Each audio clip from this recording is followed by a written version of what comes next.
who pulled up for a catch-up. It's really here from 947 afternoons. And if you're here, it means you've got taste. Go ahead, enjoy the moment you missed. But don't ghost me. Weekdays, 12 to 3 p.m. on 947. I'm loud and way more fun in real time. And yeah, there's more audio magic waiting for you right here on Prime Media Plus. Wake up with a bang. Hey, wake up! Anele and the club On 947. We are wearing our serious hats because, my word, why is this something that can happen normally in South Africa? And I'm so glad to whoever kind of, rang the alarm, who sounded the alarm to be like, when they saw Cyan Boujee's video, they were like, no, hang on. Just wait. Hang on a minute. What are you saying? African authorities are investigating allegations that Russian companies are recruiting young women under the guise of overseas employment. If you have not heard of the Alabuga Start Programme, where have you been? Numerous videos and posts, primarily featuring young South African women, are promoting what seems to be attractive jobs in Russia. I am in Russia, the Republic of Tatarstan. Apparently, girls are treated fairly here. Africans, Asians, Latin Americans, they're given housing, jobs. Why are you selling things to people that you wouldn't even partake in? I'm going to be telling you guys my personal experience, especially that I'm in Russia. I saw that they were actually calling South African influencers to make the videos for them, like the promo videos. One's never really clear whether it's false promises in the sense that it isn't as glamorous as the videos look, or even something far more sinister like human trafficking.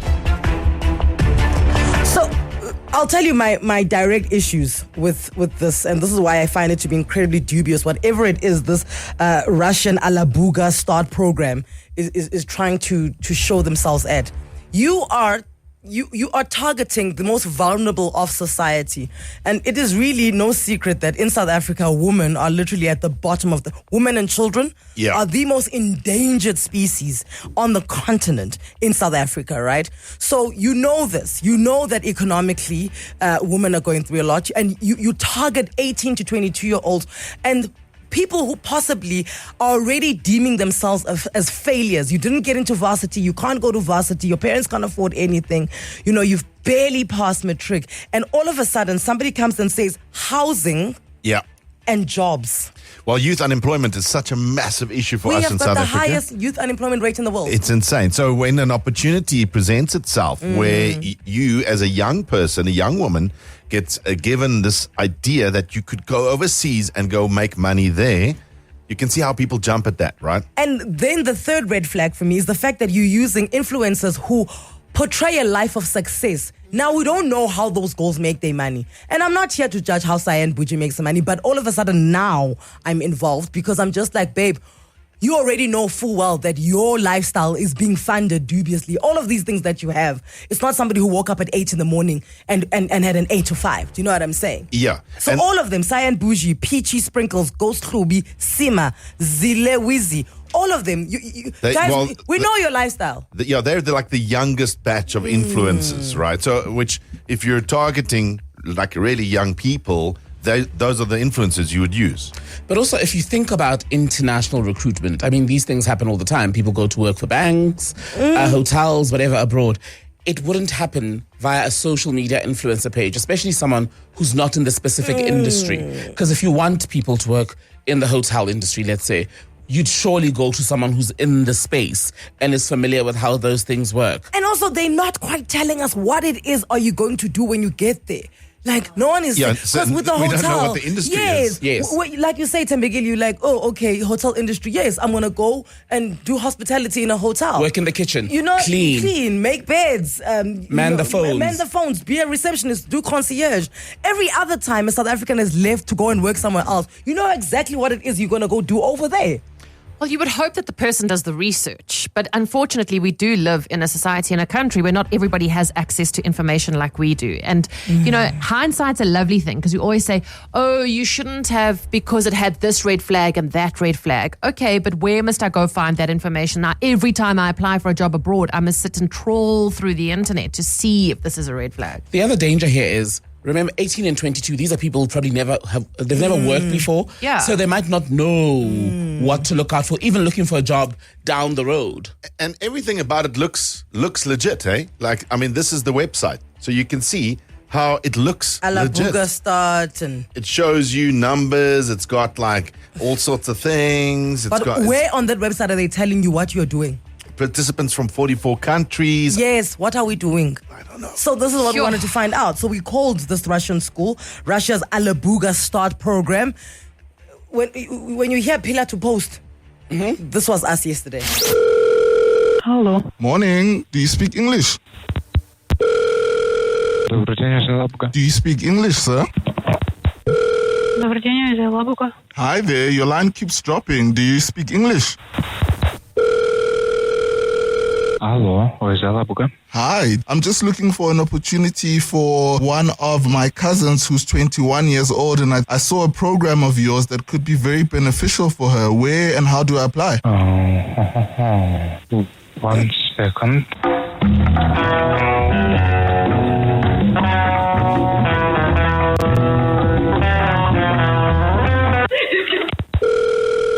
Morning. Morning.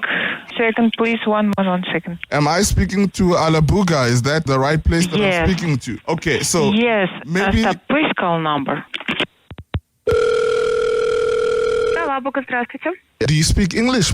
Yes. So I saw videos of yours on social media that sparked my interest. Is there anyone I can speak to on this? Yes, of course I got it. But just like all the information is on our website, and you apply an HR specialist, they will connect with you. Can I call your HR specialist? No.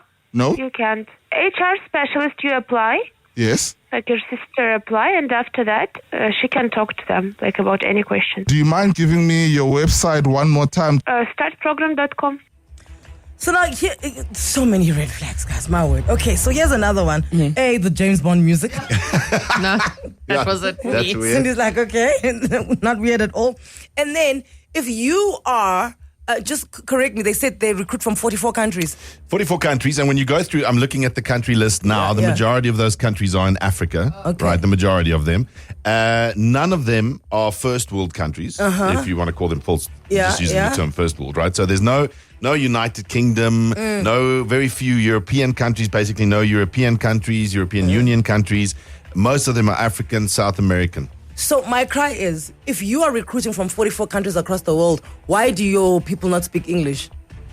Because surely, I just think it's a nice barrier for them to be like, we don't speak English and hang up on you.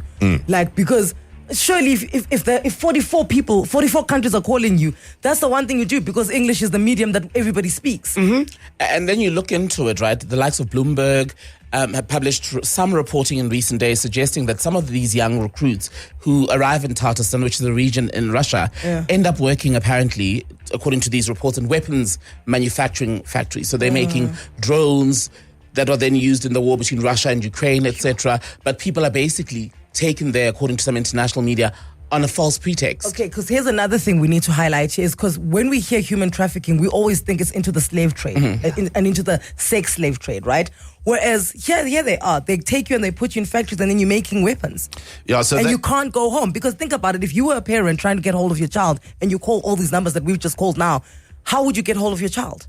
Yeah, this is also one of the red flags because apparently they take your passports. Why? Which is illegal. Why? Also, how many people, and let's be honest, applying for a job ever actually pick up the phone and say, hello, does anybody speak English? You go online, you apply online, you get an email back, and now before you know it, you're just having this conversation. Listen, our calls to the school, Russia's Alabuga Start Programme, continued. When we come back, we're going to take a quick song. When we come back, you'll find Tato, our producer, his next attempt to get some answers from the school. It gets even worse. Connect with Anele and the club. WhatsApp 084 00 947. Let's bring you up to speed. Influencer, she's the one catching the most smoke. I suppose she's the one that's the most popular that everyone knows. Cyan Boujee posts a video about a recruitment program, a school program in Russia. She's been flown to Russia. She's shooting this video there. And then she posted to be like, if you're between the ages of 18 to 22 and you're a woman, here's a job. Oh, my hair stands immediately because what job across the world do you want to give to 18 to 22-year-old girls from my country? What's wrong with the 18 to 22-year-old girls from your country? Because Russia, you do have a population. You're not like Botswana where you have 3 million people. Yes. What is going on over there, right?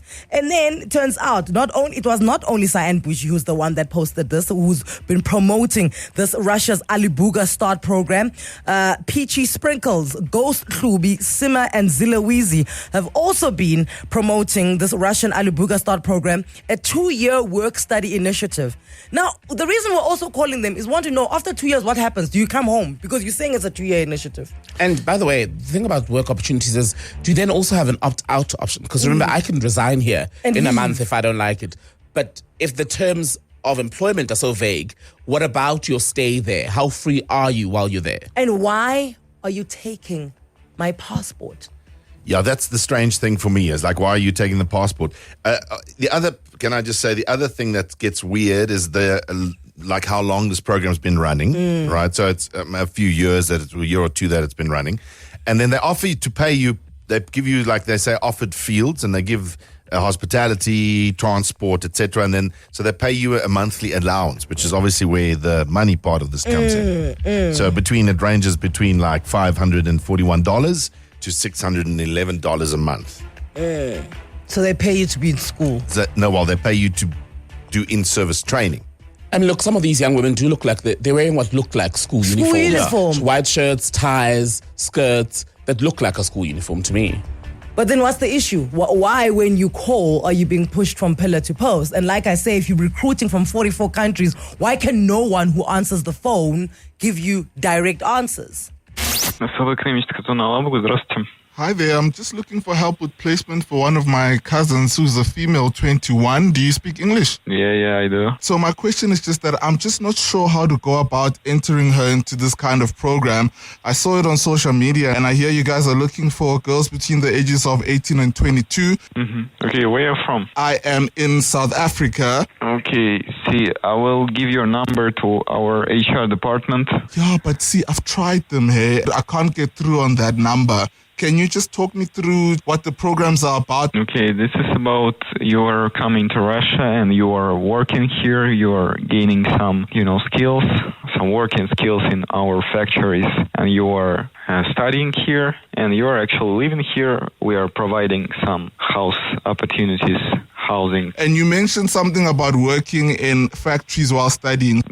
Actually, I don't know. I'm from Investors Attraction Department, and I don't know all the information about this program because I'm not in a recruiting team, and I would like to give your contact to them, and they will tell you. I just want to ask one last question. How long would a process like this take in terms of application? Actually, about 2-3 months. And then the program itself, how long does that last? Program itself lasts about 2 years. Actually, it depends on what program you choose. It will be her first time traveling, so I just want to give her a sense of comfort that nothing's going to happen to her. You guys have had quite a massive success story, I hear. Yeah. We're living in Tatarstan, and it's pretty safe here. Have all the conditions for safe living here and safe working here, and we are giving guarantees. We are giving contracts that she'll be all right. Okay. I'm telling you, I'm not into this program too much. I don't know. I would like to give you a number to the HR department. So I've just gone through the video again, right? So based on what he was saying, so it's a 2-year program, Frankie, you were saying earlier. Yeah. You go from a beginner to a specialist within this window. They say that every 6 months brings a promotion. Now, I've not worked anywhere where people are promoted every 6 months. Promise of a salary increase during that time, but also specialists in what, once again? If you click on because I've also been going through, so they say, if you click on hospitality, for example, you'll start as a kitchen worker, you'll go through to becoming a waitress, then a barista, and then a chef or administrator, which earns you up to $1,348 a month. I'll always ask, guys, why not use Russians then? Yeah. Do you know what I'm saying? Yeah. This opportunity is so wonderful. Why do you have to recruit from African countries?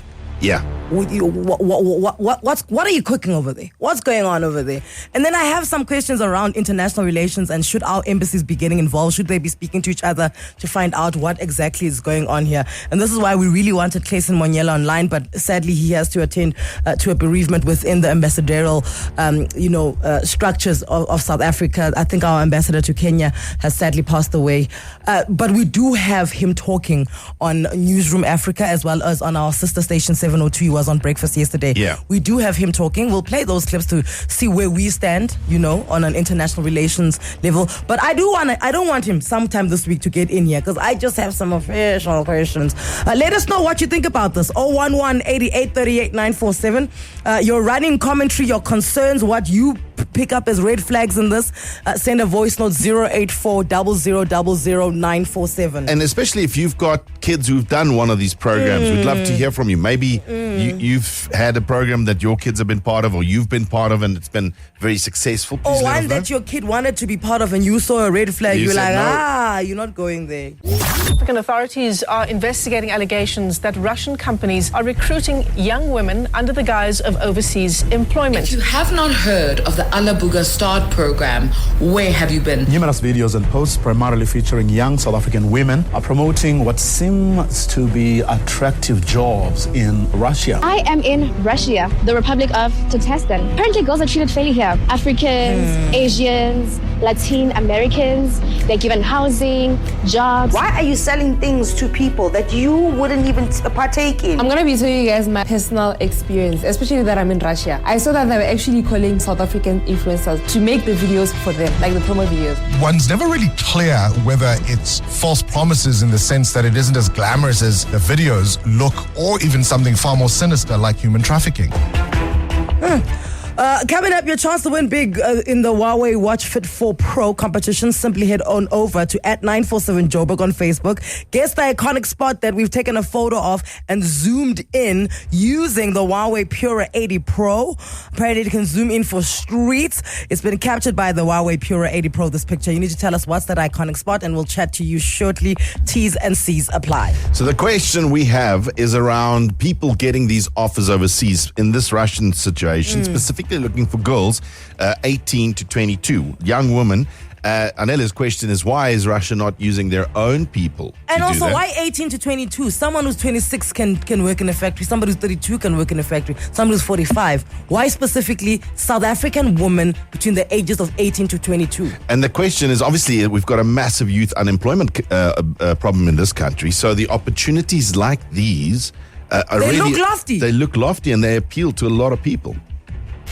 Russia is running out of men for their army and they're worried about the population. So that is why they are luring South Africans to Russia. It's sad that girls are going through this, women are going through this, and it's just sad that these South African influencers as well, they also pop, man, for not doing their own due diligence. It's like saying that, hey, I'm getting the money, I'm getting paid for this, I don't really care what it's about. As long as I'm getting paid, it's fine. The fact that it's only girls, biggest red flag, and don't even look back. There is a conversation, and it's maybe not now, but there's a conversation to be had about influencers and what we see online and what people are promoting online and how they are kept accountable for what they're promoting. Because it would be one thing if Cyan Boujee said, I am currently in Russia for the next 2 years working here. Yes. And I am going to document the next 2 years so that you can want to come here. Why are you not staying in Russia, Cyan? Why aren't you staying there to work there? Yeah, I've got lots of questions. How did you get there? How much money were you paid to do this trip? Amanda, good morning. Talk to us. You said something similar happened to your cousin. Yes. Hi, Annele and Seemah. How are you guys? We are great, Amanda. Thank you so much for calling us. You're welcome.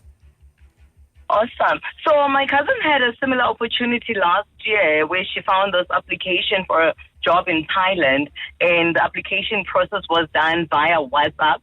So they called her and they told her that she missed all the qualifying requirements and that they'll be paying for her tickets to relocate immediately to Thailand.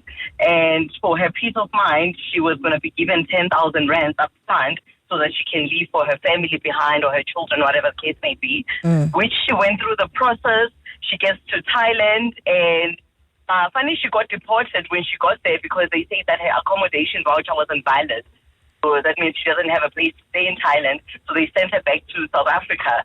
Now, the bosses get upset with her because why did you go back? Why aren't you here? And she explained that she got deported, and the airline that was used for her deportation is holding her passport because the ticket hasn't been paid for. So they still paid for that ticket so that she can be handed her passport back, paid for another ticket for her to return to Thailand, and this time the accommodation voucher actually checked, and she got to Thailand. However, they were moved actually from Thailand to another country called Myanmar. What? But now she's now illegally being moved from Thailand to Myanmar without using her passport.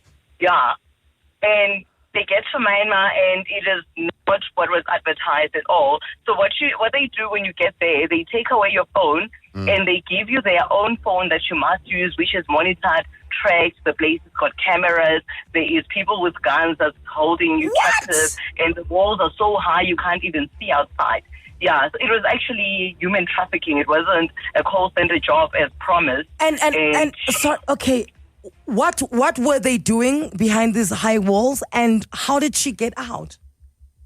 So they have you booked. So she says there was 400 people living in that building, and you each have a place of work where the clients come and you do the work, and but you never ever get out. Eh? Like you are literally Amanda, sorry to say, what's do the work? Prostitution. Oh my God. Yeah, but this is it. That's what we talk about, human trafficking. Oh. This is insane. Yeah.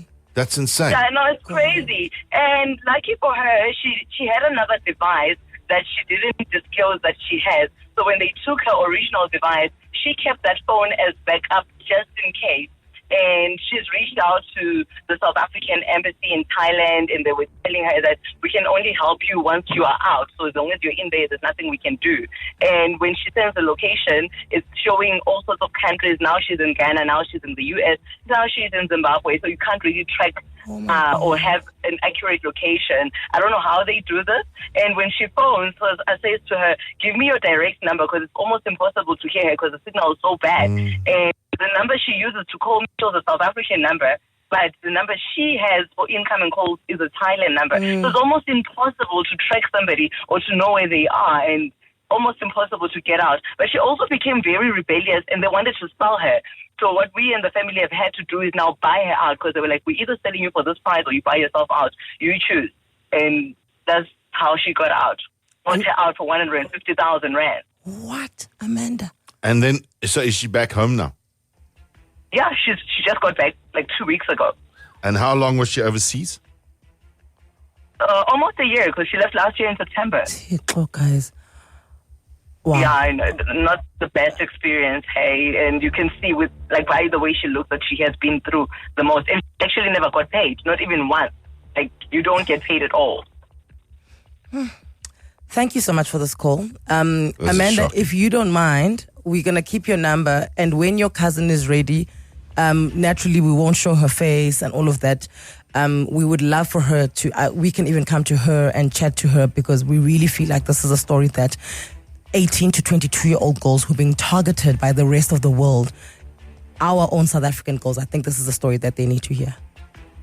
Yeah, absolutely. It's a pleasure, okay? Thank you for calling, Yeah, Amanda. thank you. Wow. Wow. I don't want to lie, guys. That left me cold. But this shows you, hey, this is how you can hear now. This is exactly what's going on, guys. You're not going there to be taught how to make beds. Yeah. You're not. We have someone who says she got an invite to go to Russia. I just want to take a break. We have to take a break. Can I just take a breather? When we come back, Manele says 2 years ago she was invited to go to Russia, and she's going to tell us about her own experience. after hearing the story that Amanda just said and saying that the embassy didn't want to help this girl, they say they can't do anything. Guys, our country is failing us in all types of ways. Like, honestly though. What comes to my mind is this influencer saying apparently. Like, if you are sure about what you are saying, why are you saying apparently? I don't know, maybe it's the English. Anele, I am crying for you. I can see how you're holding it together, and this, we need a story. Okay, firstly, Banele, you in Germiston, thank you so much for holding this long. We were supposed to speak to you a good 20 minutes ago, and you have been holding on to tell us the story. Thank you, and welcome to Anele and the club. Hi, guys. I can't tell you how terrified I am after hearing Amanda's story, Amanda's cousin's story. Like, I work with young people myself, so the last thing I was telling the guy on the line, that the last thing I want is to be misinterpreted because of my experience. But firstly, I want to clear out that I got a newsletter from an organization where I'm on the mailing list. And they were telling us about a new initiative that was coming. It was Nuclear Energy Week. And we had to apply to be picked for attending it. And it was all paid for. And so I applied, and then I got accepted. But I have to say also, like, the communication was horrible. So it made me feel a bit uncomfortable and scared. I mean, they confirmed the flight bookings a day or two before.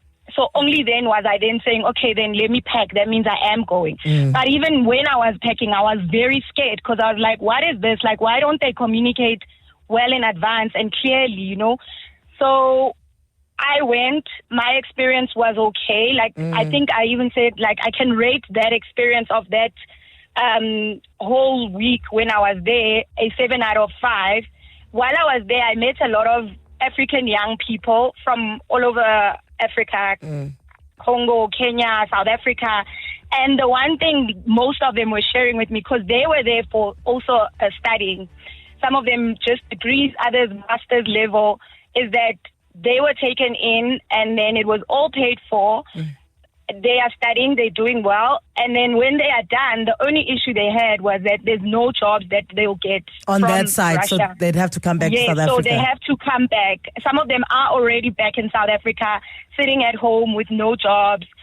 And that was just the pain point, you know, to say. So can I ask you, what is it in aid of? Because now if they're going to upskill you and give you this degree and all of that, and then not have a job for you, then you come back here. Like, That's exactly what I when I heard this, I thought to myself, perhaps this is Russia's MO, but I'm not sure what's in it for them. Because why are you taking people and not giving them a continuity plan? Like, what then?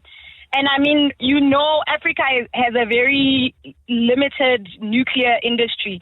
So if you're going to have people becoming specialists in that industry, and then there's no jobs where they're going, what's the point? Like, so you were what there are we doing? You were there for exactly a week, and you were in seamlessly and out seamlessly. I was in seamlessly and out seamlessly. I was then invited now directly by that organization to come back. Now there was like bells and whistles attached to it. I mean, first class flying and a different hotel, not one where there's like learners. But I'm not saying this. I'm not saying, guys, use the wheels and bells and whistles as your reference point to say, I'm applying. I don't know the organization you guys are talking about. I don't know even the influencers. I'm not on social media, so I don't know the people you are talking about. I used a reputable organization. They send newsletters, and it was one of those lucky newsletters, I guess, the way I read, because most times I don't even have the time to read the newsletters. That one caught my attention, and I looked and I thought, I'm free around this time. Let me see what happens. And on the day of flying, I was extremely skeptical. Let me tell you, I only got peace on the flight because the guy who was sitting next to me was someone from South Africa. That's when I was like, okay, I'm not getting... And he was also going to this program. Yes, and that's because I guess I talk too much. So I ended up talking to him, and then eventually we were like, we're going to the same place. And I was like, what a relief, because I was really scared.